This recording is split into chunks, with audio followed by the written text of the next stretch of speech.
VML.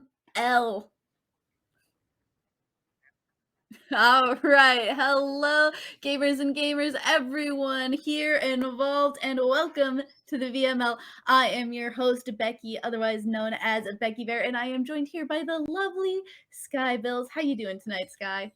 Good. We were talking about some of the decks here in the pre-show, and there are some very different ones outside of the meta, and I cannot wait to get to those matches. Oh yeah, we've got some spicy deck lists coming at you for this week's standard matches from our wonderful players here at the VML. So we'll be seeing some interesting deck lists before we get into the nitty-gritty in the coming weeks as we reach the end of our divisional play through here. We're going to be cutting to, I believe, the top 16 and then a little bit further, getting a little bit of some spice along with some wild cards, and then going into the final top 16, top 8 situation. My dog really wants to say hi to everybody, and I'm going to see if I can get him. He's just sitting here whining. He's like, "Mother, you can't have a cast without me. You have to understand that I'm important too. So say hello to Apollo, everyone.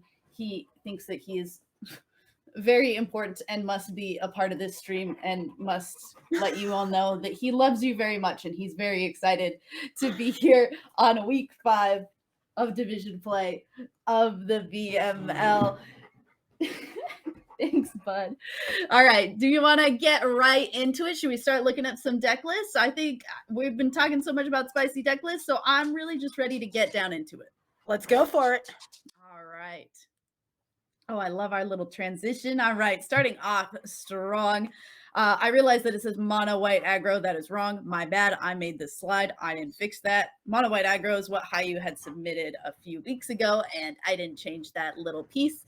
But Haiyue is, in fact, playing a Jeskai kind of dragons or Lear sort of spells deck, kind of slowly changing from a lot of epiphany strategy, slowly changing from like super dedicated to smoldering egg and moving into just this more general spells strategy. I believe before the cast started here, a little bit of lore. Technically, this is Jeskai. If you look at the sideboard there, we also have our wonderful exile creature there.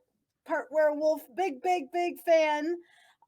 We also have the Cinderclasm, though, in the main board. Always a spicy pick for the main.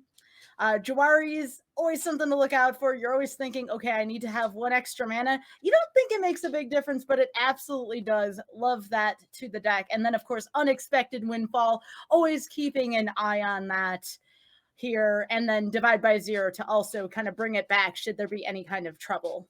Yeah, and Haiyue even mentions that the MVP, in her opinion, of this deck is Divide by Zero. It just really kind of allows you to make these stumbling points for your opponent and then allow you to really get off the ground with some of your larger spells. And especially when we start to look at her opponent's deck in Jund, being able to stop some of those bigger spells is going to be especially important. Do you want to take a look at her opponent? Yes, this is one of the spicy decks we were talking about right before we got started here. Jund will always be present, always be evergreen here, and the number one card, the one that my eyes always go right off to here, Innerstrum Predator, because again, yes, we get those gold span dragons, especially in the Izzet or Jeskai in this case matchup, but the Innerstrum Predator is always one to keep an eye on, as well as Kalane as well. You don't think Kalane is a threat until you realize those 1/1 counters add up very quickly. Very quickly indeed. And then being able to play something like this Dragonfire and get a little bit of a boost from it from playing something like this Goldspan Dragon is just going to be a great addition to this Jund Treasures list. And I love kind of reading all the information that Shadowcloak has provided for us as well, saying that they've been playing Magic for about 20 years and have just like kind of started to really play again. And I believe a lot of that was kind of in part to joining the VML in the last 2 seasons. And they've had some great performances in the VML, going undefeated in both groups for the last 2 seasons, and it's kind of just looking to keep that momentum going in this season, and so far so good. But I do believe they've taken a loss in groups so far, but they're still in a pretty good running to end up going into those top places. But playing against Haiyue, who is no slouch and is in one of those top positions currently, this should shape up to be a very interesting match if you're ready to go down into it. Absolutely. One last note, love their Mhm. cat. Just absolutely Oh, love the yes. cat. Oh, yes. We were big fans of the cat all last season as well, and I love to see the same image and the just beautiful little cat face hanging out in here as well. All right, and with that, let's go down into this match and see who will come out victorious. We'll be watching from Haiyue's standpoint and Shadowcloak on the other side. A pretty good hand to start off with, though the lack of blue could potentially be a little bit worrisome. But if your opponent's going first, maybe just deciding that drawing some cards down the line should help out a little bit. Though Haiyue did mention that one of her concerns is Shadowcloak having an aggressive start and that just being like too much. But it's hard when you have something like this Belarus stance and this Dragonfire to stave off one of those aggressive starts. So it'll be interesting to see what Haiyue decides to do here. Yeah, this is a tough one, considering the matchup to keep or mulligan. On one hand, you have the Dragon Spider in the stance to keep your opponent at bay. However, if you do not draw into that blue, and I know Haiyue loves blue, that Mhm. does become a little dangerous because you do not have a draw source, and then divide by zero also becomes a variable. Will you get the blue in time? Will you not get the blue in time? But again, there's no right or wrong answer here. This was a tough decision in general for Haiyue to make. A tough decision indeed, and it looks like Haiyue is deciding to keep this hand, hoping to be able to find a blue source, but hoping that in the meantime, this Valor Stance and this Dragon's Fire are the things that will keep her in this game, trying to decide exactly what Shadowcloak's game plan is here. And unfortunately, it looks like we do see them on a mole to 5. Not exactly where you want to be on the play, but hopefully they were able to mulligan into the aggressive hand that they need to really start to fight against this Jeskai control deck. Yeah, Molda 5 is always a difficult decision here, and we also see Haiyue's gamble pay off here. That is a dual land, a deserted beach there, and my goodness, I always get terrified of keeping hands like this, and it's so cool when it comes together. Big fan of that. It's so cool when it comes together, and it's, never didn't have it moment, certainly gotta feel good, but Shadowcloak definitely in a pretty good position as well, has all 3 colors needed to make this Jund deck really start to hum, and the treasure kinda just to keep it all coming together, so hopefully we'll be able to use those treasures, use this perfect mana that we have to be able to get off the ground with some of these bigger spells and start getting some aggression on the board.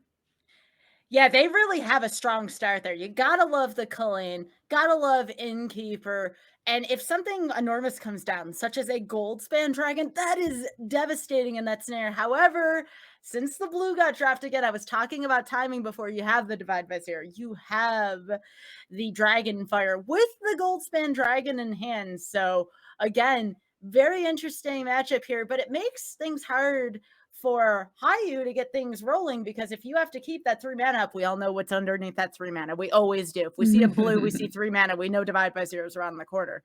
It makes the board state a little more difficult, and you can't help but wonder: do I just kind of keep getting damage in, or do you go for it and do you try to put down a big creature, hoping that that removal isn't present? And it's always gotta be so hard too when you have these treasures and you're having to spend them and then they're gone, and then if you get a divide by zero thrown at you, it just kinda sets you back super far, but Shadowcloak making a strong decision here to go ahead and kinda keep on with some of these smaller creatures that maybe don't seem as threatening, and hopefully just gonna be able to go ahead and chip away at Haiyue's life total and not worry about this divide by zero for very long. Though now that we're able to start this consider, get some lands coming into our hand, Haiyue is definitely going to start to be a big threat with her life total not in a ton of jeopardy.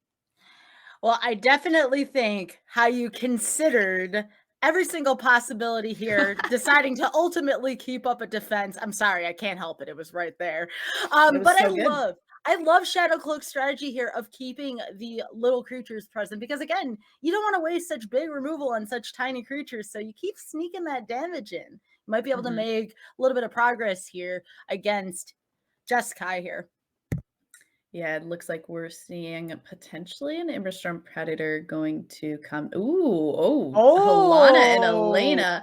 A very interesting spell, kind of a limited all-star, one of the cards that I think a lot of people can agree on if this gets played in limited, you can't beat it. So if that's the thought process in limited, why not it be the thought process in standard as well? But Haiyue knows fairly well that that card's going to be difficult to beat and not going to let it stay on the field for too long at all. Shadowcloak going to gain some life as a result of these innkeepers, but that Helena and Elena not going to stay on the field for too long, and hopefully now just going to continue to use these small creatures to get in this damage. But a Goldspan Dragon is right around the corner for Haiyue. Haiyue made a wonderful play there and not using any defensive spells here because, again, your life is a resource and just fully making use out of that. 1, 2 damage, 4 damage total. That's not too bad. You still have 13 life, which is a lot. It is a lot by this turn if you are the control player here. So, again, just great discipline and just not playing your spells right off the bat here, keeping it for those emergencies. And it's going to feel really good if you're Haiyue too to see Shadowcloak continuing to just play these lands on a multi 5 and just knowing that there's potentially not a lot left for Shadowcloak to have in their back pocket going forward. Not a lot of things that you maybe have to worry about. And the only things on the field are a 1/2, a 1/1, and a 2/2. So these Goldspan Dragons are going to be able to just wreak havoc on this board. And the treasures that they make are going to be able to keep Haiyue in a great spot to cast some of these now very cheap looking spells. Yeah, this is interesting as well. Now, the divide by zero is there, and the Dragon's Fire is, and I like seeing the hand shift there in response to that too, in case something happened. I was gonna just call out the gold spam, but there it is. I was gonna say, if there's no response here, that's really difficult to come back from. Really difficult to come back from, but luckily Haiyue has the divide by zero in hand, and I wouldn't be too surprised if we see the unexpected windfall before it, but it looks like we're just not going to mess with that. We've got the cards in hand, so we're just going to go ahead and divide by zero right now and hold up a blue mana, probably ready to do a Fading Hope just in case, but it looks like with that, it is simply going to be enough for Shadowcloak to pack it in. That match for a Molda 5 on Shadowcloak's end, they showed again just this wonderful calmness that you saw. There was no need for panic. They just tried to play through the hand they were dealt the best possible there. So again, props to Shadowcloak there too. This is a very tough matchup. And Yes. when you mold a 5, just the idea of just going, playing with what you're dealt with, not panicking. Really great gameplay here on both ends here. And did you notice that Haiyue's deck was called Pinchy? What? She's really loving calling Hullbreaker Horror Pinchy. I see. When I was in Vegas and hanging out with Haiyue, every single time she referred to Hullbreaker Horror, it was yeah, Monsieur Le Pinchy, and the new formal name of Hullbreaker Horror by a lot of people's accounts. But starting off this game is strong from Shadowcloak's end here with a Shambling Ghast. Going to be able to, if it dies, make a treasure or potentially give something -1/-1. But considering that Haiyue is pretty light on creatures, I imagine it will be likely making a treasure if it dies to something not like this Spikefield Hazard being hovered in Haiyue's hand. This is fantastic to have right away because again, you don't want to wait till that 2 mana's out because then you sack it potentially, draw 2 cards, get 2 treasures, but looks like there's another one present there, and that is a Cathar. We'll see if it plays Ooh. a role here. I do like going ahead and bringing in something like this Brutal Cathar. Being able to get rid of something like the Emberstorm Predator is a big deal, and I love this sideboarding decision from Shadowcloak to go blank has low-key been such an MVP in so many of my control matchups throughout this standard format. Being able to not only just like bring yourself a little bit up on card advantage, but also just getting rid of a graveyard is so huge against so many of these decks that I love that inclusion in a lot of these decks. Absolutely. So there oh, speaking of go blank, I'll let Ooh. you take this one. You were singing the praises of go blank. Here we go again. You know what's better than one go blank? Two go blanks. You're able to get so much equity out of this. And like all of a sudden, Shadowcloak is going to be the one with like more card advantage here. And I'm excited. I mean, I'm excited about Mole Drifter in Modern. I'm excited about Mind Rot in Standard. If you tell me that like Divination can be playable in Modern and Mind Rot playable in Standard, I'm excited. I'm here for like some really basic old Magic spells to be really shining in these constructed formats. I was thinking, it seems like you very much enjoy discard. I I enjoy do. taxing, and I feel like we're one of the same mind, just in a different way there. Yes. No, I totally agree. Oh Oh my my gosh. gosh! Okay, so Wow. normally every single time I see Go Blank, I don't see more than 2 copies, but Shadowcloak not only playing 3 plus, but has seen 3 of them in this match, and now this unexpected windfall is just so far from coming out of Haiyue's hand, and this Valor stance luckily is going to be able to find a target, but Shadowcloak still has a card in hand, and it's not dead, unlike Haiyue's unexpected windfall in this situation. Yeah, Shadowcloak they are being so relentless here. I'm gonna take out your entire hand. And you want to know what? That is one way to beat Jeskai. You just take all the cards out and then you Mhm. can't do much of anything. Yeah, hopefully there is something left in Shadowcloak's hands to keep up this pressure. I would be hoping for something a little bit more than a shambling ghast, but I mean, beggars can't be choosers, I suppose. Haiyue in this situation is going to be forced to play that Spike Field Hazard for its reverse side to get this land and really try to get off the ground with this unexpected windfall on the next turn. Yeah, again, great choice here to play the Spike Field as a land just in case. And of course, when you do that, you draw the land, but you want to know it is very much better to be safe than sorry here. I'm very curious to see what comes off this windfall.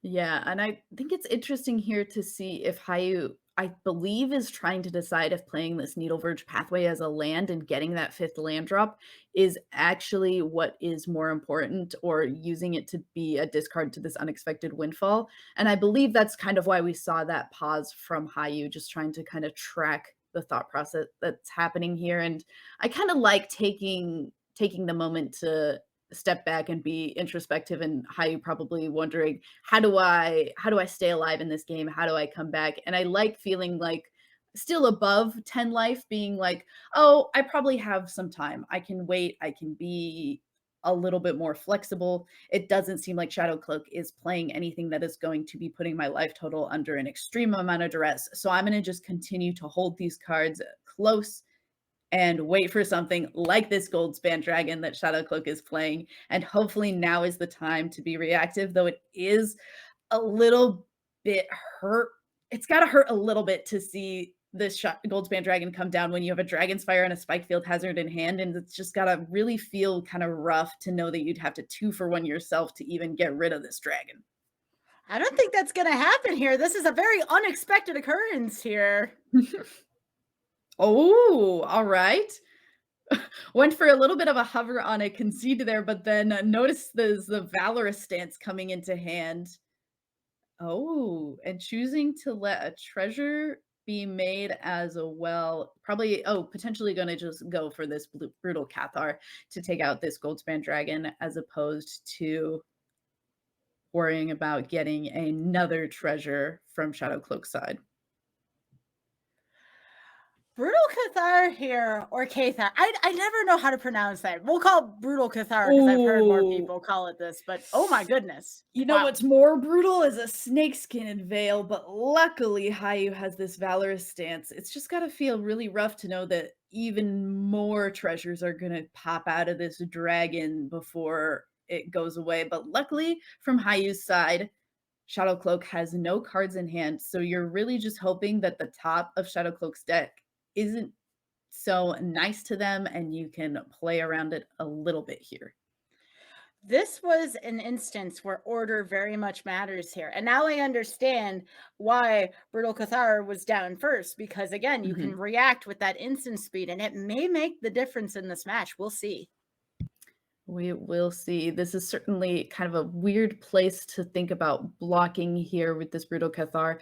If it does block one of these shambling gas. They do have the mode to give -1/-1, so they trade up very well. And Haiyue deciding to aggressively go to 3, and a Kalane is the follow-up. And with a lot of treasures, that might be something that we can't afford to let live on this board. That's a tough one. Good one off the top, though, here for sure. So we'll see what comes off of the iteration, but waiting for Nightfall, apparently. Oh, I do like going for this Nightfall transition, getting a little bit stronger of a werewolf on the field, as well as the first strike playing very nicely around these shambling ghasts and getting that little bit of an upswing is quite nice. But a deadly dispute gonna allow Shadowcloak to get a lot more cards in hand, and that could be one of the big straws that breaks the camel's back, if you will, in this situation. But unfortunately, it is just going to be another shambling gas to come down on the field. Hey, Becky, I heard you like shambling gas. So here's some more shambling guests. I mean, sometimes they get the job done, and you got to be very here for it. Haiyue now definitely, when at 3 life, going to be respecting every bit of damage that can start to peek through, going for that aggressive block on Kalane, knowing that this first striking Cathar cannot be taken down, and the transformation back is going to work wonderfully in Haiyue's favor to take down even more of the attackers that Shadowcloak is trying to set up. Yeah, they're doing the right thing. You just keep pushing, especially when you're at 2 life. But Haiyue here just not afraid, right? Like when you're at this point, you know that you only need a single point. In at least in this format, in different formats, it's a little different. But in this format in particular, it only takes a single point to win a game of Magic the Gathering, which is one of the more exciting aspects of the game. So Haiyue taking this to the extreme here, hanging on a 2 life here. And just it's scary. It's absolutely scary when a gold spam could happen at any point. Yeah, and even scarier to know that this Dragon's Fire would not quite be enough to take down something like a Goldspan Dragon, but gonna go ahead and get aggressive. Say if I'm dead to a Goldspan Dragon, I'm dead to a Goldspan Dragon. If it happens, it happens. Gonna go ahead and just get in here with this brutal Cathar. And Ooh. I mean, at least this can die to a Dragonfire. So Haiyue still in it, unless something like a second copy of Snakeskin Veil were to be in Shadowcloak's hand, but it doesn't look like that's the case. This brutal Cathar is just hanging on and hanging on. And speaking of things that could help you hang on, that is a divide by 0 that was just drawn here. And that certainly would keep Haiyue alive against the impending doom that is a Goldspan Dragon. So gotta feel pretty good to have that in your back pocket going forward. And to top it all off, getting to Unexpected Windfall here. Fix some of these cards in hands. Now that we've got lands, we don't need to worry about those as much. Able to pitch one. And look, we have 2 for the start of our turn anyway. Not to worry. Land drops will be made. And even better, this Cathar is flipping once again as we go tonight. And if Haiyue chooses to try and play 2 spells this turn, we could swap back and also start to just, pluck away at some of the things that Shadowcloak has on the field. Haiyue just showed great field awareness, by the way. Did you see the mouse over on Den of the Bugbear? That is certainly something to consider here going into the latter stages of this. I'm on the edge of my seat right now. Edge of our seats indeed. And look at that. It is Monsieur Pinchy. I'm bad at saying Monsieur. Monsieur. My 2 years of French in high school did not do me very well, but Pinchy is in Haiyue's hand. He's probably itching to get onto this field, and with a ton of treasures to offer on Haiyue's side, should not be too hard to get that into play and try to bring this game back into her favor as well. Yeah, given the knowledge that we currently have right now, I would actually move the advantage point over to Haiyue with the Monsieur that hit the field. And there's so much going on right now with this, but really great moves. We can't target anything. We can't target this because it costs 1. Okay. I was a little worried. Sometimes I forget if divide by 0 can't target things that cost 1, but it can't cost less than 1. So couldn't have targeted the land, couldn't have targeted the token, but we certainly can target the Shambling Ghast, and that shores it up greatly for Haiyue in 2 games, taking down Jund Treasures. She did mention that she picked up this Jeskai deck knowing that Shadowcloak has brought Jund Treasures the previous weeks and was hoping that it was going to be a good matchup for her going into this, and it seems like it was a strong choice. And to mention even more, she mentioned that she got this deck list from Aria. So good to know. And Aria had a great showing today in the Innistrad Championships. And so beautiful to see just VML players succeeding all around. Yeah, good games indeed on both ends. But I'll tell you something. One lesson to take away from that matchup in particular, there was almost a concede there. Not calling you out, Haiyue, but I'm saying that is why you never give up, folks. And it was just beautiful seeing every aspect of that comeback. And again, that is just always a lesson you want to continue to learn as a Magic player. So well done there on both ends. Absolutely love the Jund Treasures deck too. I do not want to overshadow that. So many awesome things going on, and at any point that Jund Treasures deck could have struck to one. Depends on your draws.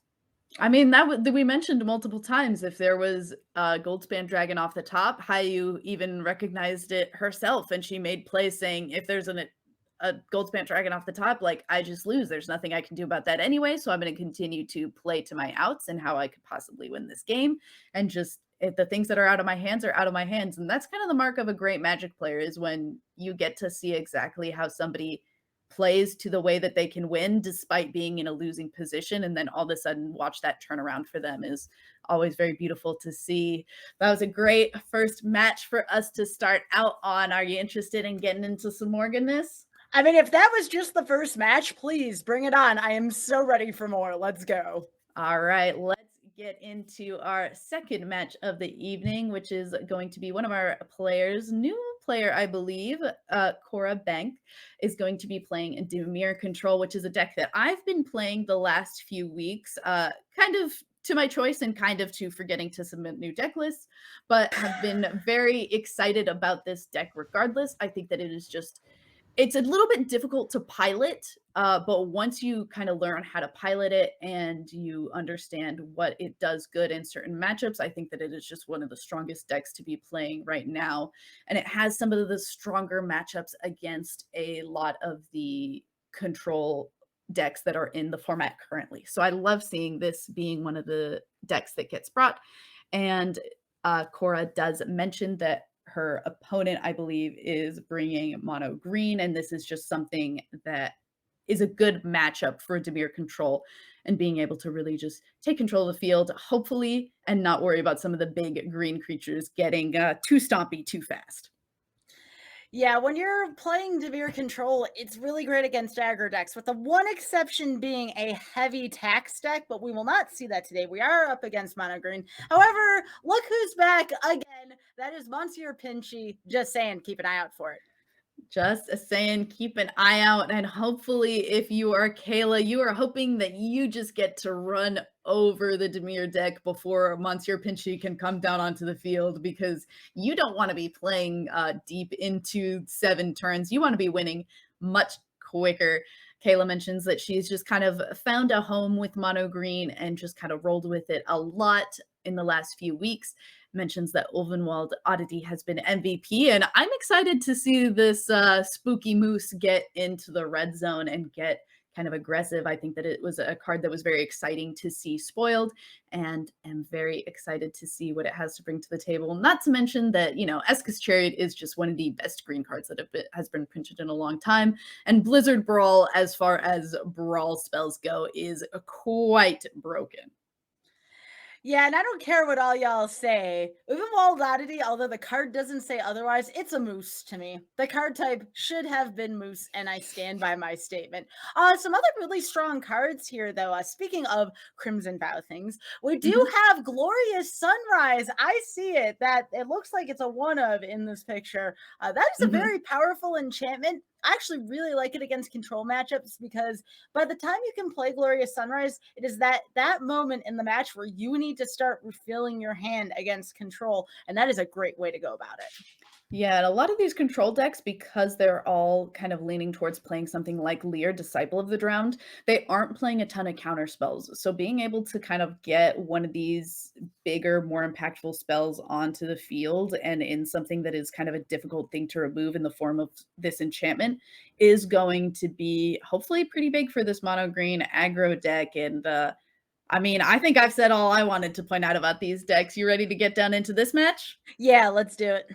Let's go. Starting off strong, and we will be watching from Kora's point of view here. All right, so it looks like Kora will be going second here, which, if you're the control deck, that's not such a bad thing, right? Especially we have the Consider in the opening hand here. Remember that Mauling does double as a land. The Arena Client's nice to flip it back and forth. So this opener looks pretty all right.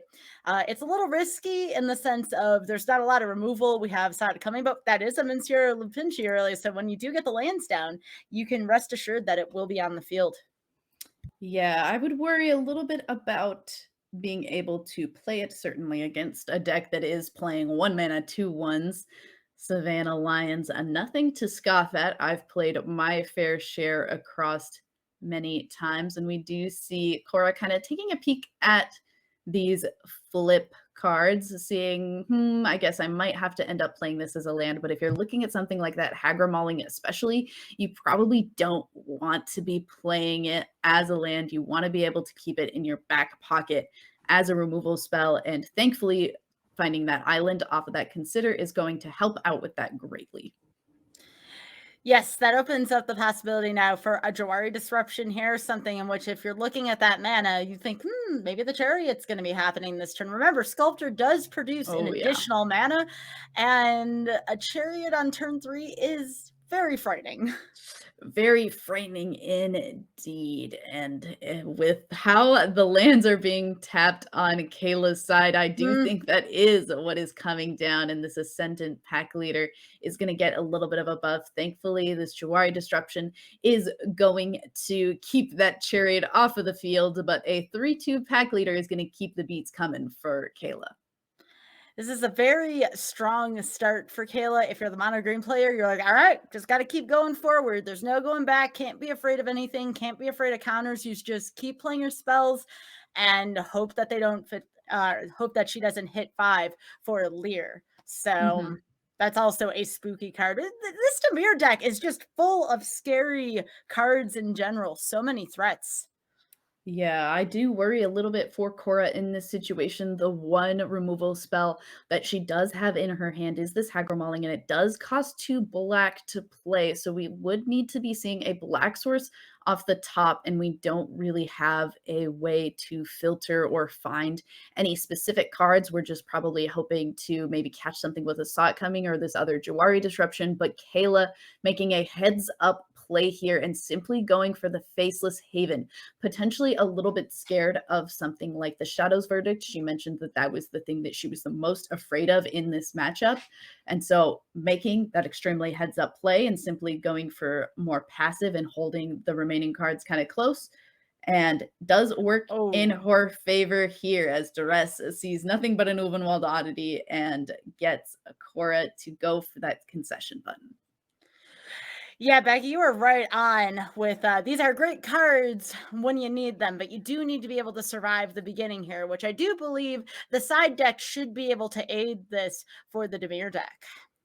Should be able to indeed. This is normally a situation where I would be bringing out something like the Hullbreaker Horrors, and we do see those coming out and traded instead for this slug. Toxrill coming in does manage to shrink some of the creatures on your opponent's side, getting rid of these go blanks, the duresses, things that maybe don't have as much impact against an aggro deck, and then, just bring in all the removal. Wise Magic player once said, take out all the bad cards, put in all the good cards, and when all of the things that don't interact with creatures are bad and all the things that remove creatures are good, it's pretty easy to decide what it is exactly that Kora needs to do, and this hand looks a lot stronger than the previous one, in my opinion. I love this opener here for Kora because you have the early stuff, you can slow them down, you can slow her down by bouncing. You also have the verdict. So one of the key parts of this matchup here, if you're Kora, is how much can I get my opponent to invest in the field? And how much can I mitigate life loss at this moment? And starting off with a fading hope to keep that Ascendant pack leader off of the field was one of the creatures that got a little bit out of hand in that first match and led to Kora's demise. So I'm going to go ahead and try to keep that off the field for as long as possible.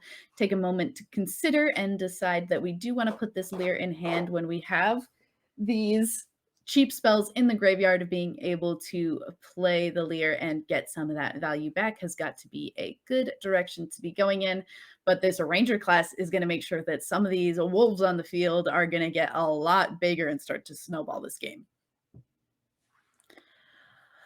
This is a very interesting play going on here. We don't see the Hagramaling going down, and I can understand why. Again, your life is going to go down very quickly when you're the control deck going into an aggressive deck. So you may need to use that in order to survive.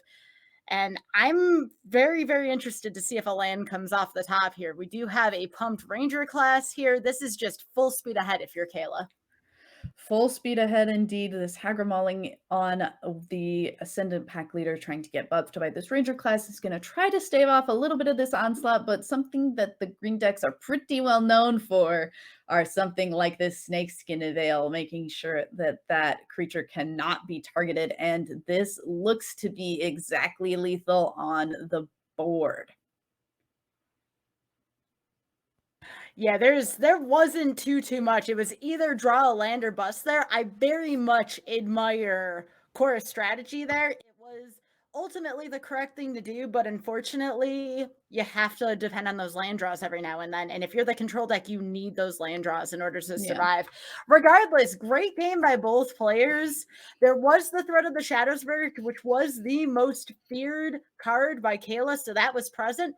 It's just a matter of you have to get there in order to succeed there. And that was a really tough board state for Kora to deal with.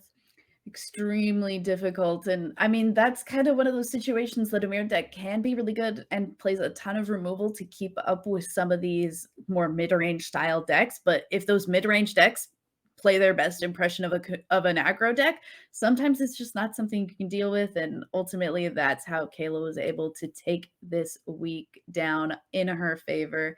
Great match again by both of our players. And we've got some more magic coming your way, but we will be taking a little bit of a moment to go through some interviews brought to you by the lovely Lady of the Crease. And then we'll be going to a short break before coming back and finishing up our matches from this week. And then you'll get to also see our lovely guest coming in, Zabracus. Don't go anywhere.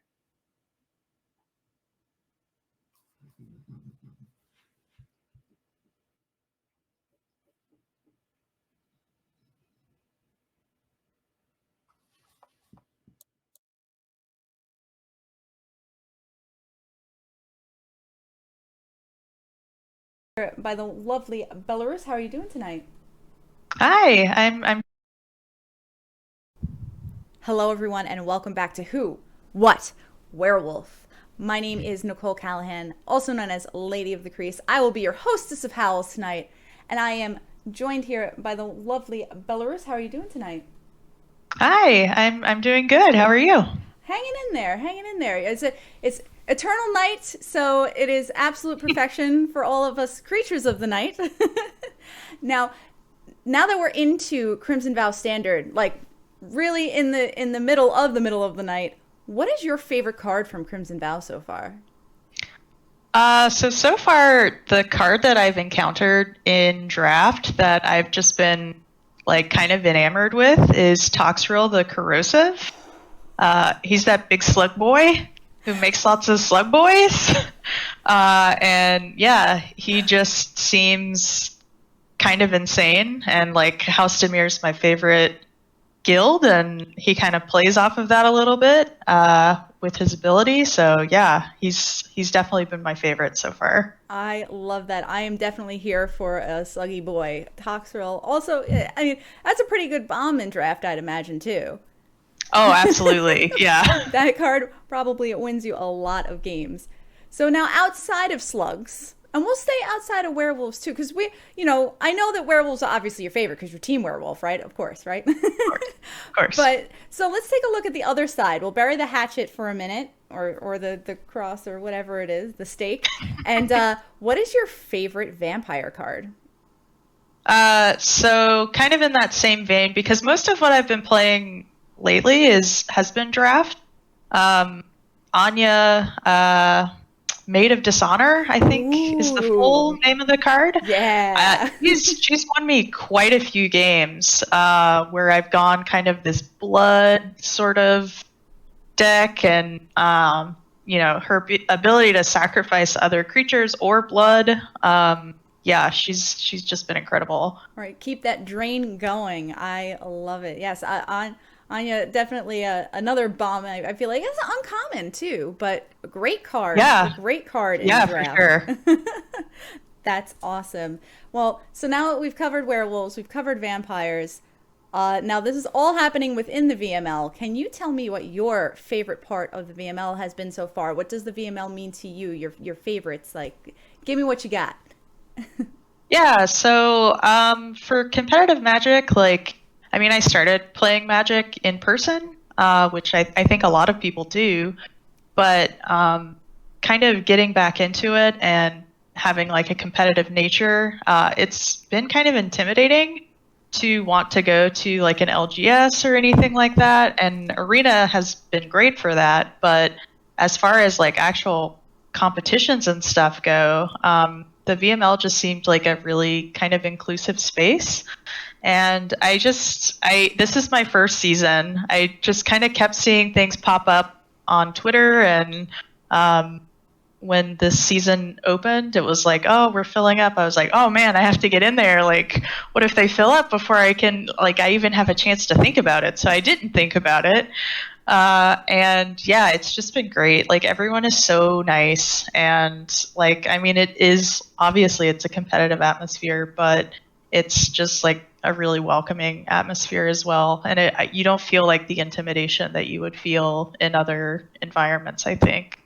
That's yeah. That's so wonderful. That we try to nurture both the competitiveness and the welcoming, nurturing part of that. So I'm so happy that you have joined us for your first season, and I hope to see you back for many more. But before we sign off, I need to ask what I've asked each of my werewolves so far. It's coming. Can I hear your best werewolf howl? You want to start a howl? Ooh. I'll never turn down a group howl. All right, ready? Thank you for that. I appreciate it. It felt good to kind of jump in there. For sure, yeah. Well, Belarus, thank you for your time, and good luck to you the rest of the season. Thank you so much. Have a great night. You too. Hello, everyone, and welcome back to Interview with the Vampire. I am your Mistress of Midnight, Nicole Callahan, also known as Lady of Crease, joined here by Tania, the Bloodsower. How are you doing tonight, Tania? I'm good. How are you? Doing well. Nicole. Right? Doing well in this eternal night that's going on right now. Hashtag Team Vampire. So we are hashtag Team Vampire. This is, we're representing Team Vampire here at the VML. But there's a split within the vampires. Now, are you Team Soren or are you Team Olivia? Where do you stand on that? I guess Team Soren, because you describe him as dark and brooding. So Olivia, who's in charge of stuff. So Olivia kind of is just running everything. Soren's not happy about it. I think dark and brooding is definitely the perfect description of Soren, and I like it. You stand there, plot your revenge. Let Olivia think she's in charge, and then take back over. I can't wait to see what happens there. So we're talking all about vampires. Now, we'll put vampire to the side for a second. I know it's a big rivalry going on, but can you tell me, what is your favorite werewolf card? In Magic, it could be any card in Magic's history or anything. What's your favorite? it's probably just Huntmaster of the Fells, because that was a card that was played a lot when I was first getting into Standard, like, years ago. So that card. It's a classic. It's a classic. You cannot go wrong with a classic card like that. Is that still in like the vintage cube nowadays, or has that been cut? Oh, I do. You'd have to ask somebody else. Right, I don't somebody play a else. lot of vintage I don't cube. actually play. I know it's a cube card. I just don't know. I don't know if it's like, if it's been outclassed quite yet. I don't know. It's a good question. I don't know. That is great. So Tania, you've been in the VML for a little while now. Why don't you tell us about what the VML means to you? So for me, the VML is a way to guarantee that we have a person of marginalized gender guaranteed to make the set championship / pro tour / whatever they're called now. And it's a great way to meet a lot of cool people who also love Magic and who I guess are also trying to make just friends who love Magic and stuff. That's so Sorry. wonderful. No, I love it. I love it. I love representation. It doesn't matter if you are a vampire or a werewolf. It doesn't matter. We welcome all here at the VML. Everyone that is here. It is a great sense of community. It's just an open, safe place for all people of marginalized genders. And you hit the nail right on the head. That is what our goal is here at the VML. Well, thank you so much for joining me tonight. I really appreciate it, Tania. And best of luck to you the rest of your season. Mm-hmm.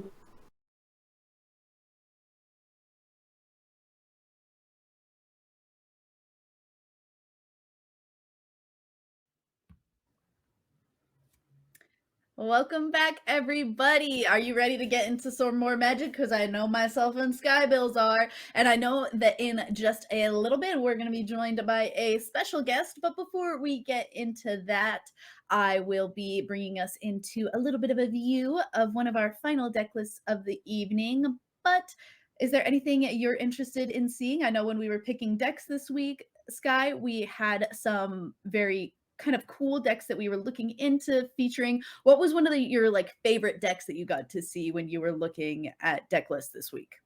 I'm not sure if it's the one that's up next right now, at least, so I'm eager to be surprised. I really liked the Rakdos Vampires deck by MrsLlante, and I very, very much enjoyed a lot of the different choices made there. I'm sorry if you make an approach in a difficult format like this to come out with another aggressive deck where mono red or something that's mono red-esque, in this case it's Rakdos, isn't very present, and you make that present, you impress me.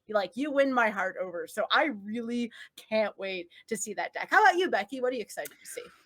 I mean, one of the favorite things that I got to see was this deck that's called Lorehold Loner, and it was something that Saffron Olive kind of got to write a little bit of an article about, and then somebody decided to bring it into this week of the VML, and I'm very excited that we are just getting to see a lot of creativity happening in our division play in the VML this season. It makes me very happy that people are using Magic as a way to express themselves. And I think that that's just one of the beautiful things that Magic allows all of us to do. And with that in mind, we're going to go ahead and take a look at one of the decks that our players brought this week. And it is the deck that I was so excited to see, this Lorehold Loner. Also, this is what Killjoy had submitted it as, this name, and I had to keep it. Normally, if people kind of submit joking names, I do a little bit of a change to make sure that it is a very reflective of what the deck actually does. But this is a kind of Lorehold, Boros themed, ill-tempered loner combo deck, and I'm just so excited to see this deck go. Yeah, I like the Killjoy as well. I'm always one for puns. Y'all should know that about me. We're a few seasons into me doing commentary for VML. Yes, absolutely. I love the pun. However, for the deck itself, you don't get to see quite a lot of Boros here. Mm-hmm. You do still have your Luminarch Aspirant here, of course, Clarion Spirit. And then we see some different things here. You do still have the tax stuff. You have Thalia. You have Redain in the sideboard. Always keep an eye out for those, certainly. You have your removal. Honestly, there's not too much that this deck can't do. And when you all think you're absolutely at odds with your opponent, shut out the Sculpts. always keep an eye out for it. As long as Kaldheim's around, there will always be some form of a showdown deck.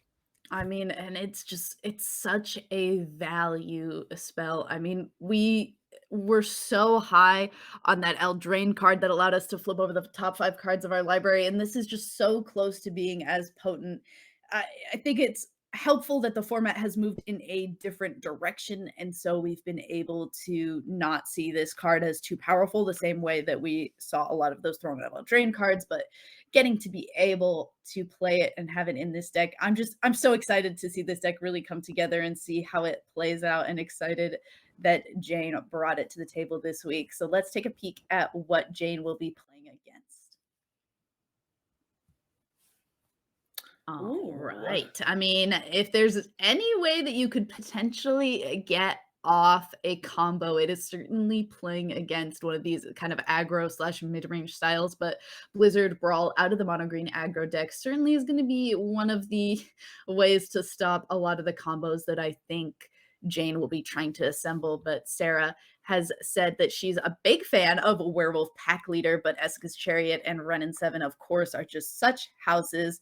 And as well, just saying that every single card in this deck is an absolute unit power. And I like when you're picking a deck because you're just a big fan of like all of the cards that your deck is playing. The one that stands out to me the most, Battle Mammoth. That is quite the card to bring in. So anything that can respond to like that spot removal, that's really cool. Specifically, when I think of Battle Mammoth, the mirror in particular is a really interesting one to consider because you're trying to brawl everything and you kind of want to brawl with that mammoth first. So just something to look at here. Otherwise, very standard fair mono green here. Have all the heavy hitters, so to speak, in there. I can't wait to see how these two decks collide. Yeah, I'm very eager to see exactly what the shakedown will be. I am a little bit worried that we won't be able to see the combo come out of the Lorehold Loner deck, but at least it seems like that deck should be able to have a little bit of fight back and forth with some of the lifelink that it can offer on its creatures, as well as just pump abilities to hopefully try to keep up with this mono green aggro deck if it can't complete its combo. With that in mind, are you ready to get into our third match of the evening, Skybilz? Oh, absolutely. Let's bring it on. Let's go. I want to see who can out aggro the other player. I'm so ready to see how this shakes up. Watching from Jayne's point of view, going into this, gonna be taking a peek at this opening hand. I can't imagine that you throw this back. You got a 1-drop, you got a 3-drop that is like so important. This 2-drop might not be exactly what you want to see, but I mean, if it comes to a situation where you need to use it, it can also double as a land to get us closer to the showdown of the Scalds. So I don't think you can really complain about this hand. No, it does everything it needs to. Again, you have 2 showdowns to fill your hand. It's just getting to that 4th mana is going to be very important, as well as when you can play that 4th mana. And remember, Copper Takedown can be played as a land here, as we're probably going to see. Either that or Spikefield Hazard, whatever works. Yeah, I like continuing to keep this Spikefield Hazard just in case one of the 2/1s kind of comes down onto the field on Sarah's side. Just going to go ahead and keep that in the back pocket to hopefully take down anything that could become too scary. But the first thing that's going to be taken down is this wolf token, thanks to Brutal Cathar, and going to be able to maybe do a little bit of flipping and take down some more things on Sarah's side of the field. But Kazandra Mammoth going to do its best to hold down the fort for Sarah. So here's the thing I like the most about the Cathar move is you may not run into that land, but you want to know what? No worries. You get the transformation there with the first strike intact, and it's still doing stuff for you. We also are seeing, for the first time here, I believe, I don't know if we've seen this on VML yet, the Ill-Tempered Loner. Yeah, I'm very excited to see this card in action. It does seem like it's potentially going to be a little bit weaker in this situation in particular, but it is nighttime, and if Sarah doesn't play a second spell, this could be a way that we get to see it immediately come down on its other side, but in fact, it will not be able to. I'm a little sad. It's a little unfortunate, but it's fine. A Showdown of the Scalds is going to allow for Jayne to get a lot of card advantage here, at least get some more creatures onto the battlefield, but these 1/1s with vigilance don't really stand up quite as tall as these Kazantu mammoths. Yeah, 5/5s just going in, and you could probably mitigate a little bit of damage here, but this is a really difficult situation here for Jayne to start. But once the showdown gets rolling, then we're going to start to see some results here. But tough board state early here for Jayne. Really, really good one for Sarah. Yeah, really good indeed. Just having these Kazandu mammoths that are fine bodies on their own, but get to be so much better with those landfall triggers. And now with a Ren and 7 on the field, it's just hard to imagine a world where we don't consistently hit these land drops and keep these mammoths up in the 5/5 power toughness range. And with that lifelink spell going into the exile zone, I'm a little bit concerned for how Jayne is going to be able to keep up with Sarah going into these latter parts of the game.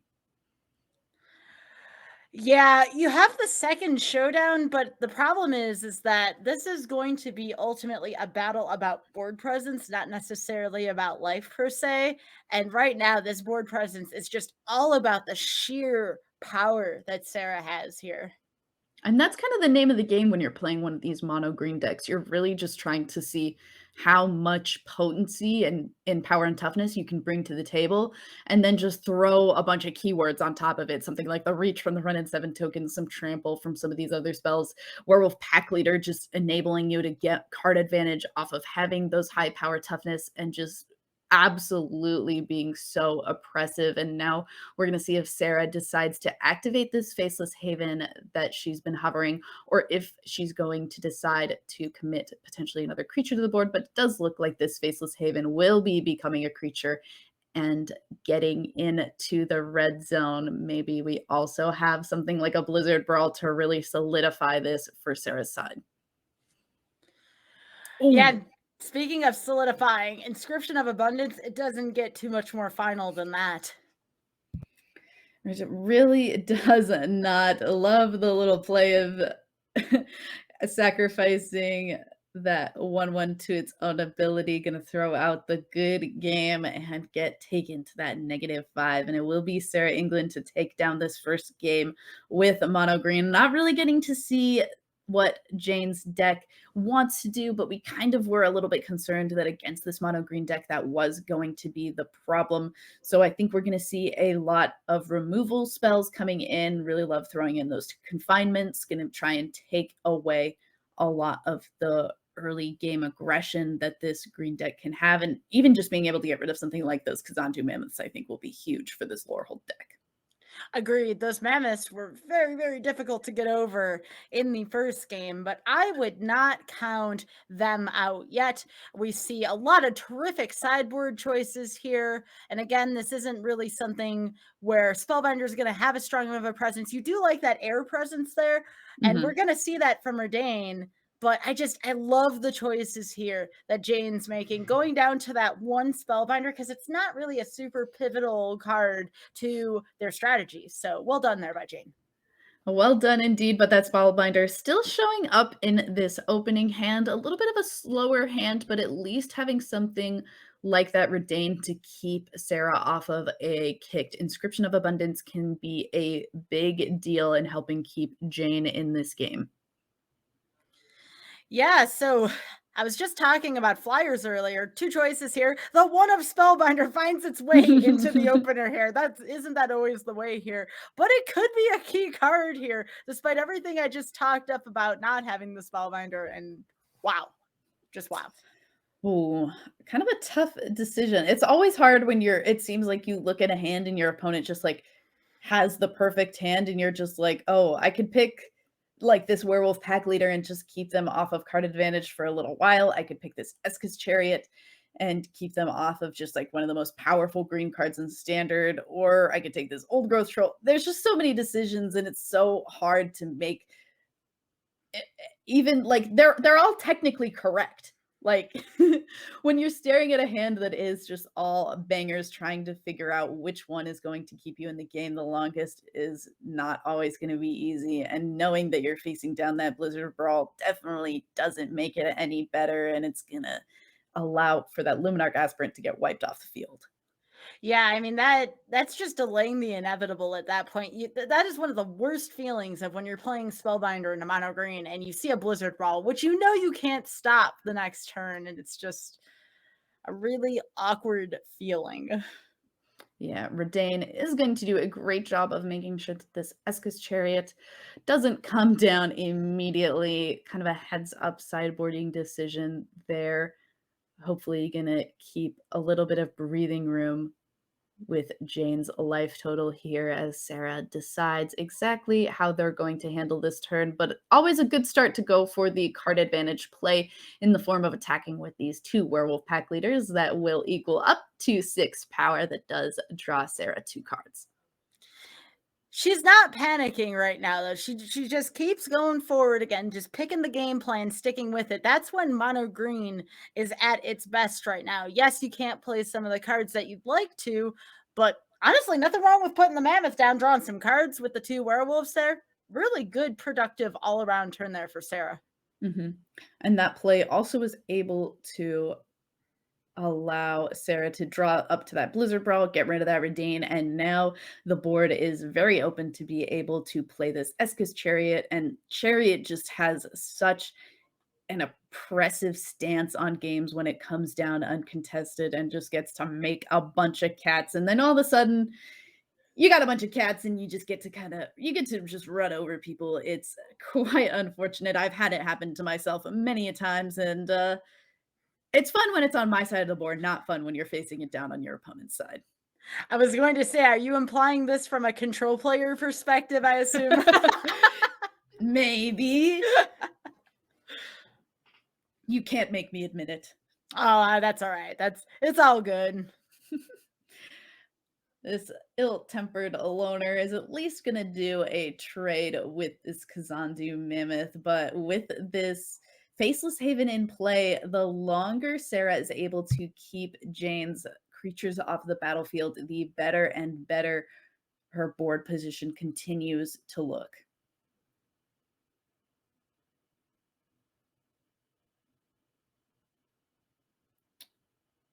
If there was ever a time for Showdown to be needed, it was supposed to be there, unfortunately. Yeah. And you're looking at this full field right now, and it's like, oh my gosh, what am I supposed to do with this? And then Old Growth Troll.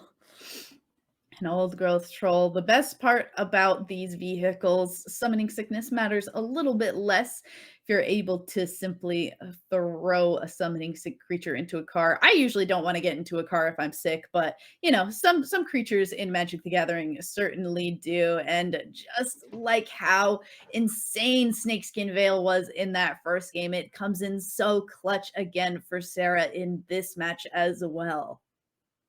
Snakeskin Veil is such a ridiculous card of value. You know, it's no Veil of Summer, okay, which I know is a bad word in a lot of Magic circles. It's no Veil of Summer, but it is quite good if you want to outmuscle your opponent, especially if it's control. And just a heartbreaking draw there for Jayne.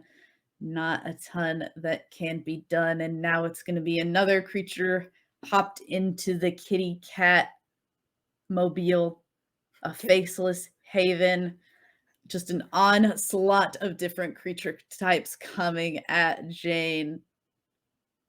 That's a lot of damage.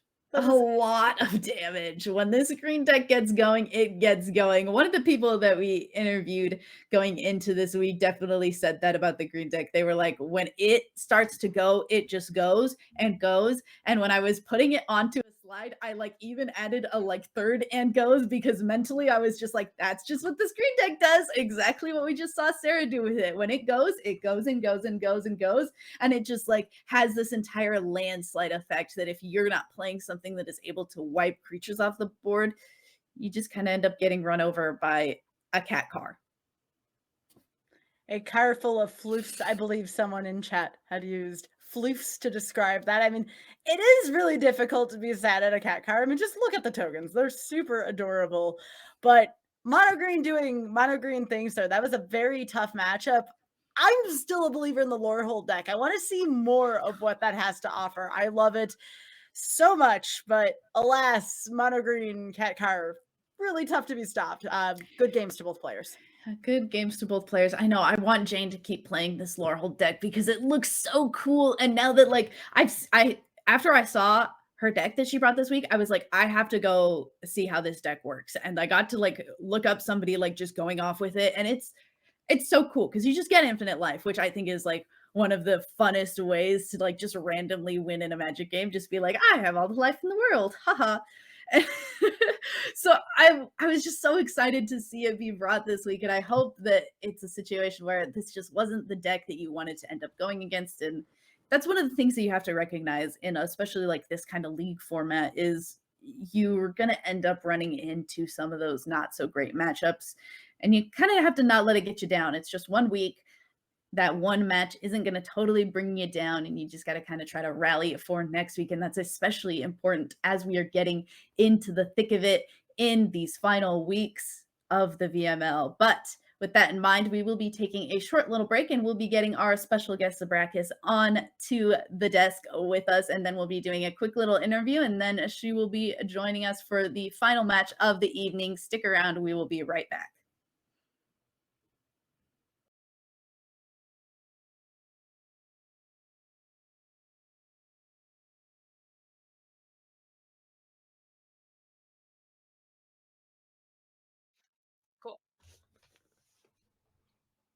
Hello and welcome everyone. And now Sky and I are joined by the lovely. Okay, so this is our first question.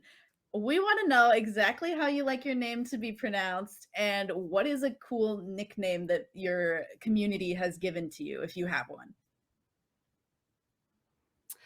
So it's pronounced Zabracus, but you can just call me Zab. It's super simple. Awesome. Okay. There was a time this week where I like started to type Zab and then like finished a sentence, and then I was like, what if she doesn't like to be called that? I'm gonna just continue to type out Zabracus. You're totally fine. What is the origin? I want to know the origin of the name. Yes, I get asked that a lot since it's such a random name and weird combination of letters. So back in many moons ago when I was in 8th grade, my friends and I were just bored at recess one day, and we were combining 2 different words together to create a new word, just based on like random stuff that we saw in the hallway, because it's what you do when you're in 8th grade bored at recess. And so we saw a zebra, right? And then we saw an abacus, and so we whoosh, combined them and came up with Zabracus. Beautiful. And I just thought it was a cool word, and just stuck with it for, till now. A long time. 20 years later, almost. I love maybe it. not that long, but close. But a long time. All right, Sky, do you want to take us in with some more questions for Zabracus? Sure. Right before we got started, I saw that long Final Fantasy-esque sword in the background, so I wanted to ask, what is your favorite cosplay? Wait, it's so cool. Okay, you can't see it. And now I'm just ruining everything for production. I'm so sorry. It's fine. Everything's fine. Go ahead. I also saw, I have seen some assorted cosplays from you, Zabracus, like across MTG Vegas that just happened. I want to know what some of your favorite cosplays are, because I've seen so many that I've adored. Yeah, so I've done a lot of cosplays. I've been cosplaying since 2013. So almost 10 years now, if I can math correctly. Math is for blockers, it's fine. So the most recent one that I've done, which you've probably seen, is the new version of Olivia Valdarin in her wedding attire and all of that. I threw all of that together in a week for MTG Vegas. I don't know how, but it somehow all came together. It was magical. And so that one is my current new favorite. But yeah, I've done all sorts of cosplays. Some of my favorites. Also this year, I upgraded my Vegeta from Dragon Ball Z. Just a regular Saiyan version of Vegeta. He's not like Super Saiyan or anything. But that was one of my first armor builds many moons ago. And so I finally, as I've learned more and more crafting techniques over the years, I've gotten better. And so I've remade it into a more not terrible looking version. So I really like that one. I've made a Witch Doctor from Diablo 3. That's a lot of fun. There's so many. It's hard to remember all of them. As far as magic goes, I also have a just casual Nahiri that I like to pull out. I plan on making a Sarah in the next month or so. So I'm excited for that one. I've been wanting to do that one for a while, but I keep getting distracted. That's easy to do. And speaking of distractions, now we did get an announcement yesterday from Wizards. Alchemy, brand new format coming out. Yes. I am stoked about Alchemy. If y'all don't know what Alchemy is, it is going to be an alternative format to Standard where we are going to get some cards remade as if what happens if we're in an alternate dimension and we want to make the meta slightly different. That's what Alchemy is all about. So I wanted to know, of the preview cards we've seen so far, what are you the most excited about in Alchemy, or just about the format in general? So I haven't had time to look at any of the preview cards yet. I've heard that like Demi Lich and a few others are going to be changed, but I haven't actually looked to see what the changes are. But in general, I'm excited for Alchemy. I know there's a lot of people who are very, very cautious about it, who are very wary of it, because it does have an impact on Historic and whatnot. But I don't really play Historic. I'm a Standard fiend, especially because of the VML where we play Standard. And so, you know, the Standard format does get stale very quickly after the new release. And so I'm excited for this ability to basically evolve the format as it goes, right? And so things never necessarily feel stale. It's constantly fresh. So I'm just excited to see how things change and how it goes.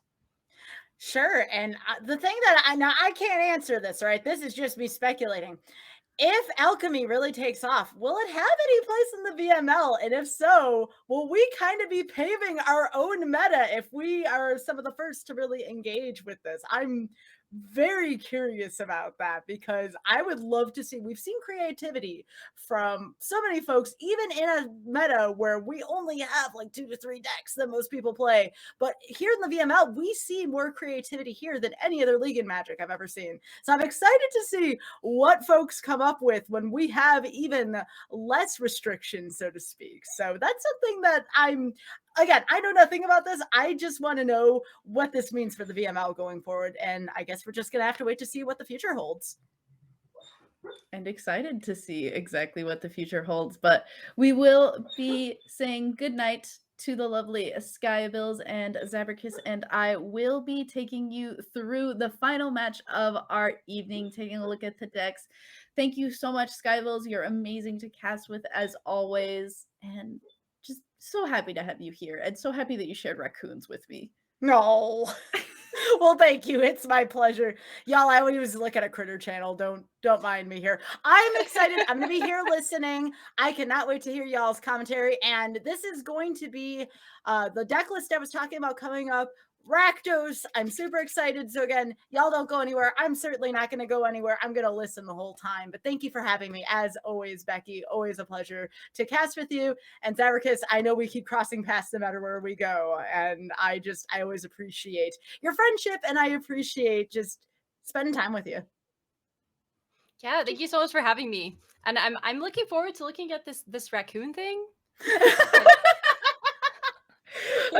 I feel bad that we just randomly posted this raccoon channel in the group conversation with us, and Zab was like, "What is critter vision?" And we were like, "Oh."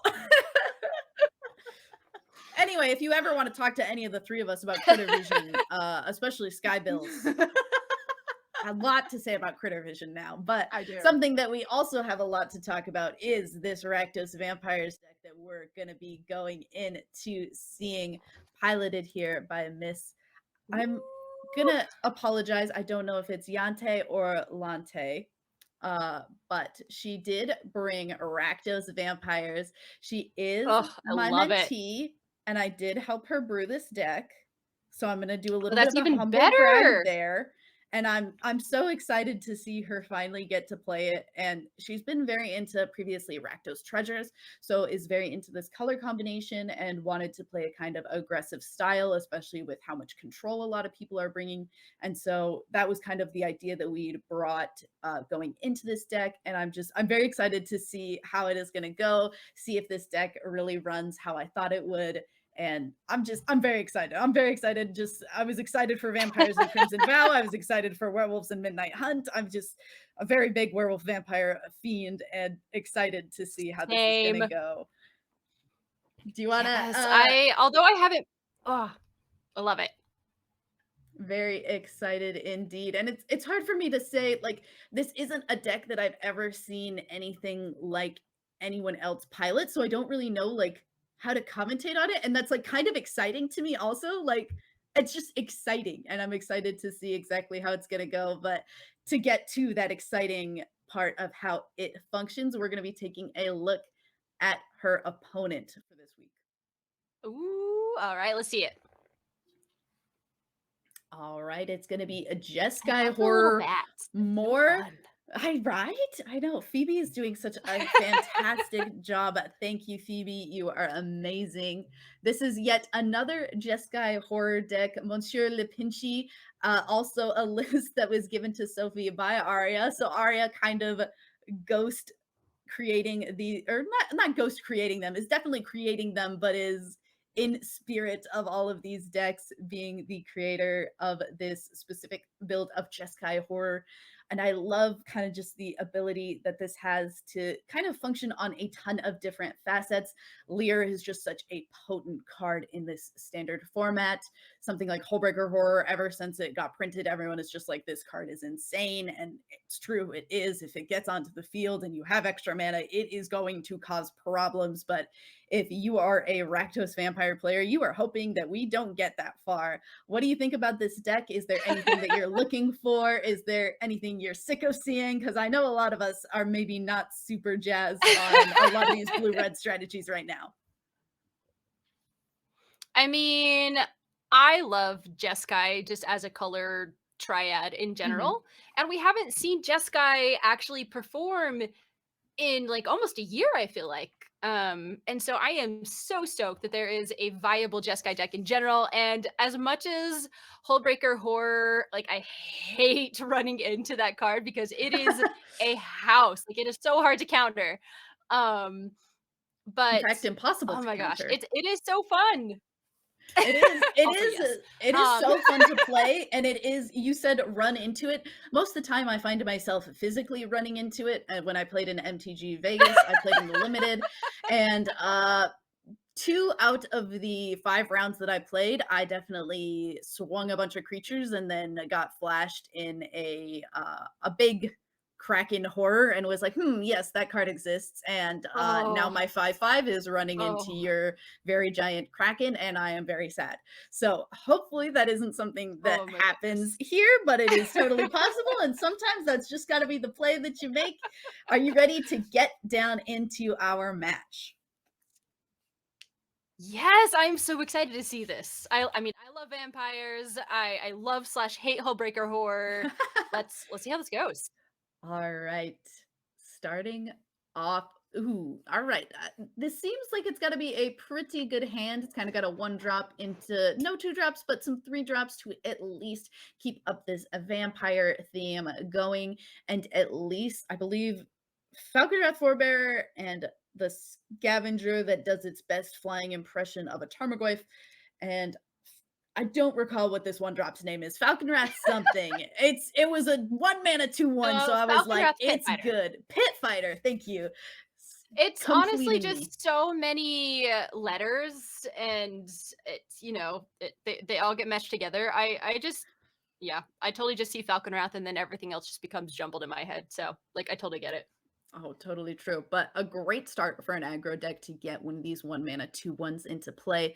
And Pit Fighter does have the added ability to kind of filter through some cards with the use of some of these vampires. So it should work out beautifully. And I love that we're seeing Lante on this theme with the Olivia icon as well as the Olivia sleeves. I love it when we're getting to see just the extra flavor. And this card is also one that I know that she wanted to include in the deck, and I'm happy that there were like a few flex slots where I was like, you can include whatever card you want. And No Priest of Oblivion was a card that she was very excited to play. And so I love seeing it like really being committed to this deck. Yes, absolutely.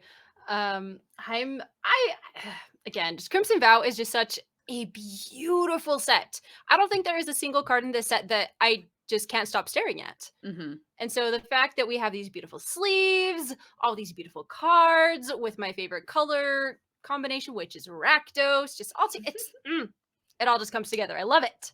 Ooh.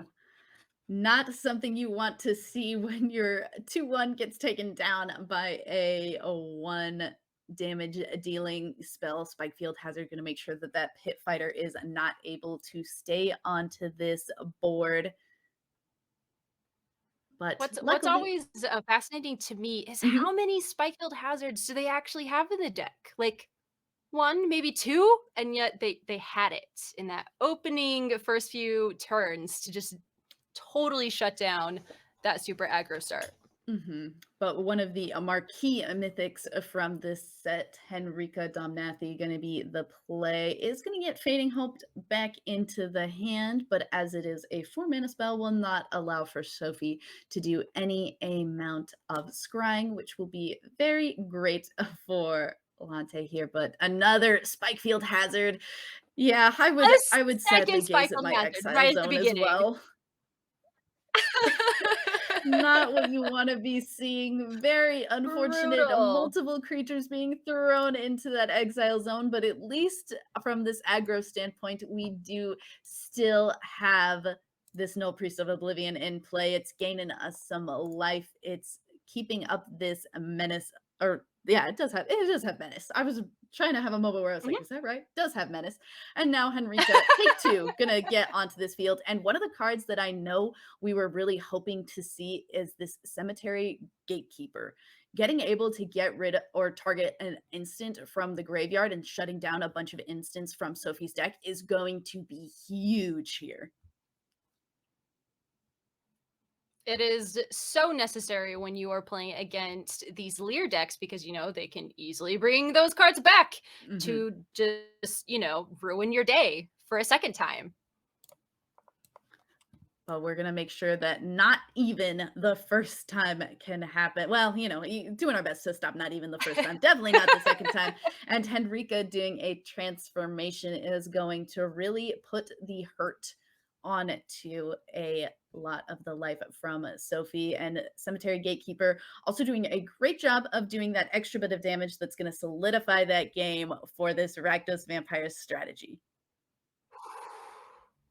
That was super quick. I wasn't even expecting that. You got to be quick when you're playing against a control deck. If it starts to go long, that is not what you want to see. What do you think you're looking for if you're an aggressive deck? What are you looking to do sideboarding wise? I feel like, what she did that game 1 is definitely what she wants to do again. But you also have to keep in mind that the Jeskai deck is going to be boarding in a lot more removal if they have it, and just disruption so that you can't get your aggro plan going. And so you kind of have to plan around that a little bit, but you still just kind of want to plan for Smork. Or at least that's how I do it. Yeah, that's a good way to do it. Opening hand. Oof. Yeah, exactly. Immediately gonna go ahead and ship that one back. This second one looking a lot better. Probably gonna take away one of these lands. Bloodvial Purveyor is gonna be able to come down if we are able to draw another land. But Vampire Socialite was a card that we named as an MVP and is kind of the glue that holds a lot of these vampires together in a sense. So great to see that here in the opening hand. Absolutely. Just giving that that's the one that gives the +1/+1 to all vampires, right? Yep. Just making sure, I remember things proper. It's always you get a little bit I of get like there's so many vampire cards. I get them mixed up. it's true. No, and you also like there's something to be said for the little bit of like mental equity that you can get yourself when you're playing a deck that people aren't used to playing against in a format like this. And Reckless Stormseeker, Right. not really a vampire, but is going to do its best vampire impression as a werewolf, mostly just in the deck to be a hasty 3-mana threat. You're kind of just trying to do whatever you can to be as aggressive as so possible. good.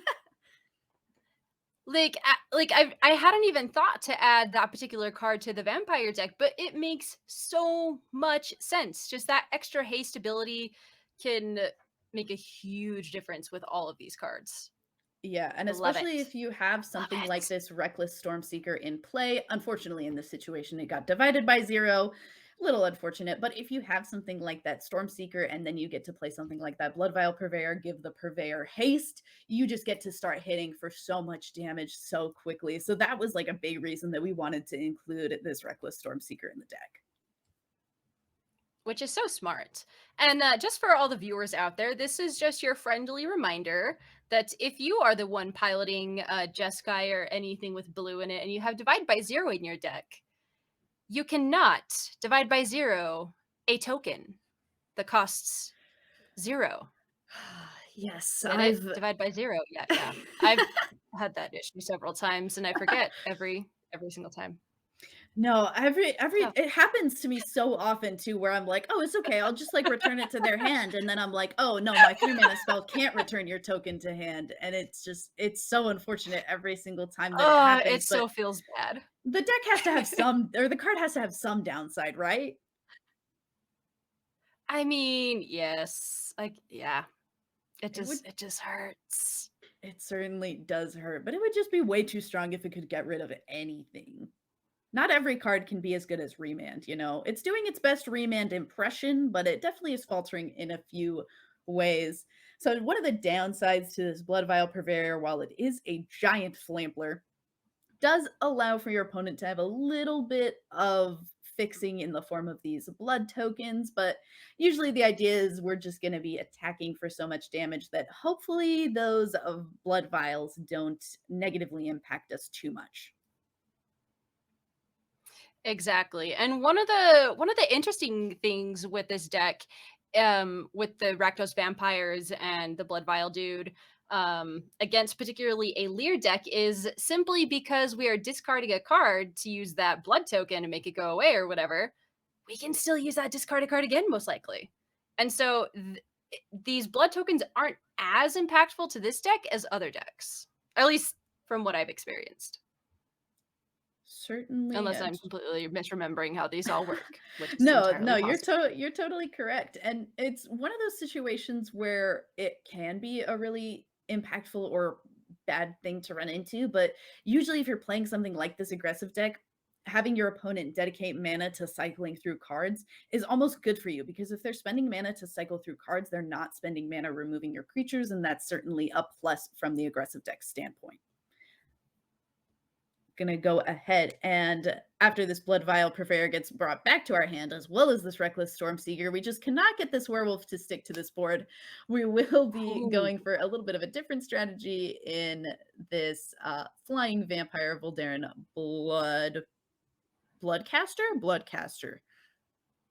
Again, all these vampires have such similar names that sometimes it's a little difficult to remember which one is exactly which. They're all related to each other, so it's fine. They really are. They're probably not, but you know, it's cool. They were all turned by the same person, which in vampire world is basically being related, you know? Right, totally. Blood Vial Purveyor, hopefully going to be able to stick to the board this time, and thankfully not legendary, so we could potentially stick this second one on the next turn as well, and then just a ton of blood tokens for Sophie. Right, but they have quite a few open mana, what is that, 5 cards in hand? We don't really know what most of them are. I mean, theoretically, at least one of them should be a counterspell of some nature, whether that's a Divide by 0, which isn't a counterspell, but you know, it's just how it works. But where is that Hullbreaker? I want to see the Hullbreaker against this deck. Like I would feel so bad for MrsLlante. I'm probably butchering the name. I'm sorry, but I just want to see how it interacts with this deck. I If it can am overcome the Hullbreaker horror. I am also certainly very interested in it, but these blood tokens are being used to sift through Sophie's deck, so they're certainly looking to see if they can find a Hullbreaker horror to bring onto this battlefield. But land drops for MrsLlante are going to allow for both a Reckless Stormseeker and a second Blood Veil Purveyor, should that be the choice. And we have our hasty boy. Here we go. What are we gonna do? Yeah, sometimes you just make yourself really hasty. At least that's certainly a good play on the turn that it comes in, and then later we can make a bunch of other things hasty. Oh, another divide by 0. How many times can you divide by 0? I'm not a math major. 8 in these decks, at least. Oh, I was like 8, We'll and then find I was more. like, oh, We'll right, find more Lear. times. Right, of course. Took me a moment, but I got there. Blood Vial Purveyor, take 4? How many times have we cast Blood Vial Purveyor onto this board? Oh my gosh. A few. A lot. We're really trying to get this vampire to stick. And it is now nighttime on the board, or midnight. What I don't remember the proper term. Werewolf time. It is werewolf time on the board. Yes, I like werewolf time. That is. That's what I'm calling it. But here's the question: so if it's werewolf time, wouldn't that Ooh. also be vampire time? Technically. Oh, Miss Yellow Pinchy! You're getting your wish. We got it. The horror. It's cracking. It is a double-sided wish, because playing against that card is not something I enjoy even remotely. But I just want to see how it interacts with this deck. Well, it's certainly going to keep these Blood Vial Purveyors from being on the board for even longer. We thought the divide by 0s were keeping this Purveyor at bay. Let's wait and see how many times Hullbreaker Horror is going to keep this Purveyor off the board. Certainly not any of the Red-Black's favorite thing to run into, these blue bounce spells, making it very, very difficult to just stay on the board and get some damage across. Yeah, and Sophie has just, I mean, they only have, 2 cards now on the board? They're about to get a few more with the expressive iteration that they just cast. But they are still limited on the amount of spells that they can cast per turn. But will it be enough to just completely shut down Yante? Yeah, Lante. I will get this. Lante. Got this. This is also just such a scary place to Lante. be if you're Lante. Yeah, you've got this Hullbreaker Horror that every time a spell gets cast, you lose one of your creatures off the board, and you just, if this whole turn continues to go the way it is going, we're going to go back to our turn and have no creatures on the board. And that's just got to feel so bad for any aggressive strategy. And that's one of the ways that it's Hullbreaker Horror is so rough. Like, you want to just win before it can get onto the board, because if it gets onto the board, this is exactly what happens. All of your creatures yeeted back into your hand. That might be the best way to describe exactly what happens. And then I'm going to yeet the table because I'm sick of Hullbreaker Horror. Yeah, oh my gosh. Yes, I almost did that last week in my matchup against this deck. I don't know how I pulled it off, but I definitely wanted to burn that card somehow digitally. But, you know, a water card can't be burnt. Boil it, maybe? Boil it. I wanted to boil it. There you go. Boil it is completely right. And this is the other just... It's insane that they gave Hullbreaker Horror these 2 different paragraphs of text where you can return things that are Exactly. already on the battlefield, and you can return things that are on the stack. And with a flurry of 1-mana spells in this Consider, as well as the Spikefield Hazard, Sophie is able to Oh keep my this goodness. Hullbreaker Horror safe from this hero's downfall. And now Latte just has barely enough mana with that land drop to finally get it Oh, we across. got There it. is We got hope. it. Woo! Unless Sophie just top decked another. Oh, Oh, well, no, that's that's not not helpful good either. either, though. Oh. Oh, I was this so is excited after we spent 9 mana to remove the Hullbreaker Core, the beautiful bloody GG to go across the screen there, and now we're back to the drawing board. And I like this decision. Sometimes it takes having a little bit of a loss to decide exactly which cards are going to be good or bad in a matchup.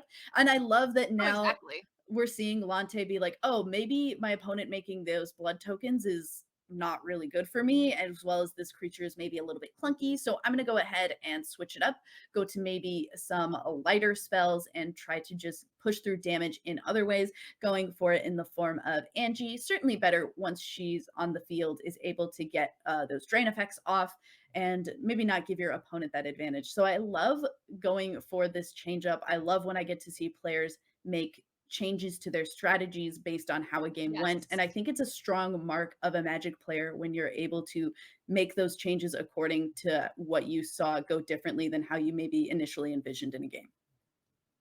Absolutely. And I mean, it also makes a huge difference if you're on the play versus on the draw, right? Yes. Like there are just certain cards that you want to have a better chance of getting if you're on the play, especially as an aggro player. You want more of those less mana cost drops so that you can get them out sooner, hopefully, theoretically, if Shuffler doesn't hate you, so that you can get that early finish in. Shuffler always hates me, so there's What that. a mood. Ooh, but if there was ever a good aggressive Ooh, hand, this oh is my certainly goodness. it. That is the perfect curve. Can we just take an extra second to just appreciate how beautiful that curve is? Oh, we're taking this extra second, but not a second more. If we want to win this game, we've got to be fast, and Voltaire and Epicure able to Yes, start us and off he strong. is so sassy. Like that card. Oh my god, His yes. stance. He is the sassiest card in this entire set, and I am here for it. Same. I absolutely love this card, and I love going for this Nil Piece of Ooh. Oblivion, trying to wait and hold off on playing this Cemetery Gatekeeper to make sure that we're able to exile an instant, as it was an extremely potent way to help win the game for MrsLlante in game 1. And now off to the races are our creatures, as they are hasty and running into the life total of Sophie on the opposing side here. So what I think Ooh. is really interesting is the Mhm. fact that they chose to haste the Null Priest and not the Hasty Boy that just came in, probably specifically as a way to keep. They probably hoped that the Null Priest was going to stay on the board and the Hasty Boy was booped, Mhm. but it was the opposite.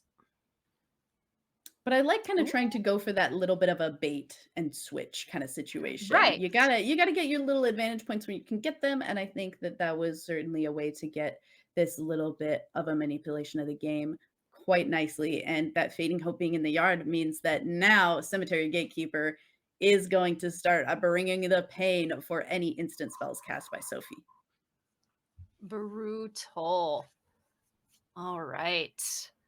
But what does Sophie have in store? It's just a surprise. It is a surprise. We do not know. Is a surprise. Only hand cams on another land drop.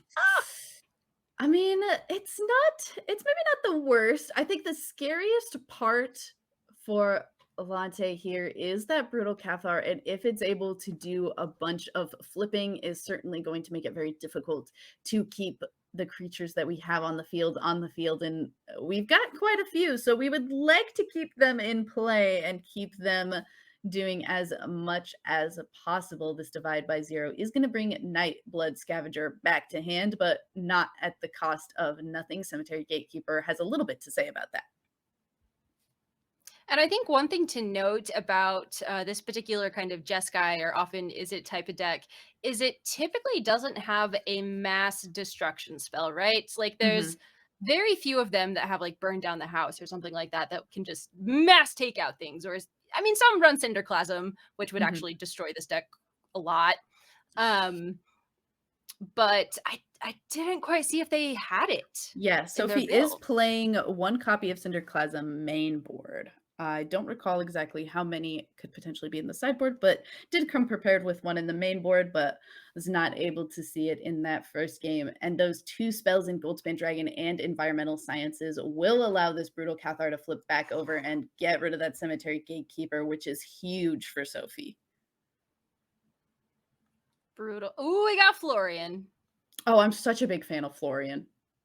Yes. I'm building like a whole commander deck around Florian. I love that card. Ooh, that sounds exciting. It's yeah, I'm happy to talk to you about it later. Totally. Should not Totally. spend a ton of time talking about it here, but we do have the land drop if we want to play the Florian this turn, and it looks like that will be the play with only the Cinderclasm to worry about. Just going to go ahead and try to commit as much to the board as possible and try to just get this damage across this Nightblade Scavenger. Nightblade, not blood, don't know. Is also going to do a good job of keeping that Goldspan Dragon at bay and keep any amount of token generation in the form of treasures from being accrued. But what do you think of this newest draw? Is that something that we want to throw down soon? Do we want to wait? At this point, what I does think MrsLlante do? Yeah, I personally am a fan of holding back a certain amount of cards after we've committed this much to board. If we're getting this little bit of a trade between the Nightblood Scavenger and the Goldspan Dragon, I'm a little more okay with committing this adversary to the board. Ooh, okay. This is why Florian is so good. Yes. Like, this takes the horribleness of Shuffler like out of the picture. You just get to choose basically what you draw. Oh, and not only what you draw, but what you're going to bring back to the board. And if that Goldspan Dragon was, doing its best blocking, now this Nightblood Scavenger is back in play and ready to rumble, flying over this Brutal Cathar. And that's going to be huge. And on top of it, pulling out the Henrika is also just going to be great with the ability to sacrifice creatures. This could be huge for Lante.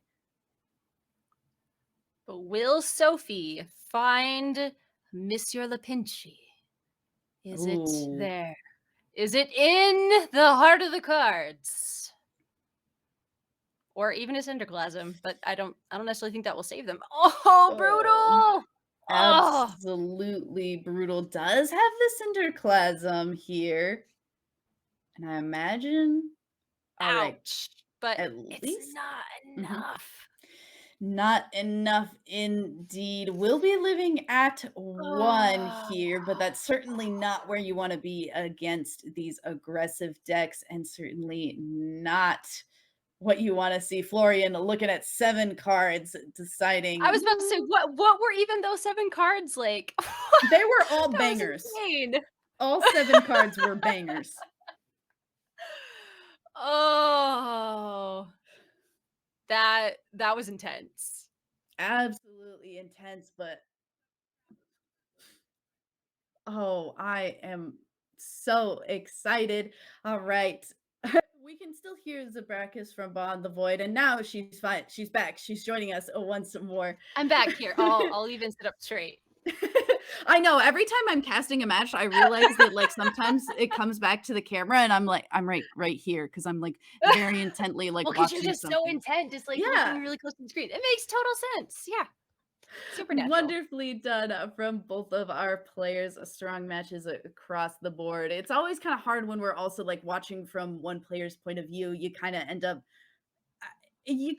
being very stuck in like the own thought process of like, okay, if I'm this player and I don't know what's in my opponent's hand, what am I worrying about? And you get very kind of like stuck into that mindset of like following along a certain player, and you don't always know exactly what is befalling the enemy. But beautifully played from what we could see from both of our players. And great to see the amount of creativity that was brought to the deck list into this week. Is there anything you, Skybilz or Zabracus, would like to share with us before we close off for the night? My only question is Florian the new Winota? I mean, like a tempered it's not, Winota. In a yeah. way, it kind of is. Like a more in fair in a one. way. Yeah. Yes. And there's no ever possibility of an agent of treachery that it could bring onto the board. So at least there's that. I don't miss Agent of Treachery. No. I actually forgot about that now until you mentioned that. And I'm like, oh my God. I'm yeah. sorry to bring that trauma back into your life. I don't like to think about Agent of Treachery. We're past that time. We're past that time. Think about Kraken horrors and Lear and Is that vampires. really any better? It's not really any better, but something about having my spells taken by my opponent feels so much worse. I mean, obviously, if you're the one playing Agent of Treachery, you're like, hee hee, I take your thing. But if you're the one having your thing stolen, you're like, this is horrible. I don't like this. I think my least favorite thing with Agent of Treachery, especially in like that Jeskai Fires days, I think that was the last time Jeskai was like valid. Yeah. Was when you miss your land drops and they stole your land. Yeah, no. All right, Those we're words. moving past the bad parts about Agent of Treachery. No more. Anyways, We're gonna have a good night, and we don't want to give you all nightmares of Agent of Treachery. So, you're just gonna have nightmares / night dreams, wonderful dreams, night dream, vampires. That's where I was going. Yeah. I will happily dream about vampires. So, no complaints from me. I want to know, Zabracus, before we close out, where can folks find you, and what do you stream?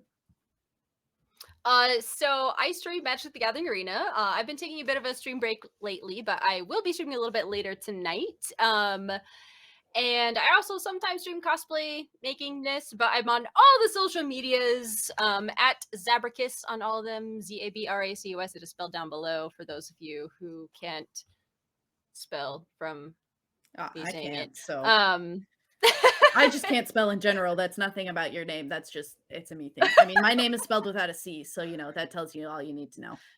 So if there was a spelling bee for Magic cards, and that one card that has like 30 syllables on it as one word, Asmo? Would you? Yeah, that one. Would you be able to? Nope. I just call it Asmo because there's no way I'm even getting remotely close to. Nope. I wouldn't either. Yeah, I can't even pronounce it. Well, if you can pronounce it, send us a video. Add us on Twitter. Follow us so you can know when we're going live once more. Skybilz and I will be your hosts again next week, bringing you in to the final 2 weeks of VML division play. Very excited to have Zabracus with us. And how are you doing in the VML also? Yeah. I don't know. I haven't looked at the standings overall. My matches have either been really good or really bad. So I don't. That's a mood. I don't know. Yeah. Halfway. I'm somewhere halfway. I definitely may or may not have got run over by Skybilz last week. So I didn't do it. You're right. You didn't do it. Luminarch Aspirant. I think I made Crippling Fear cost Aggro. what, 9 or something like that?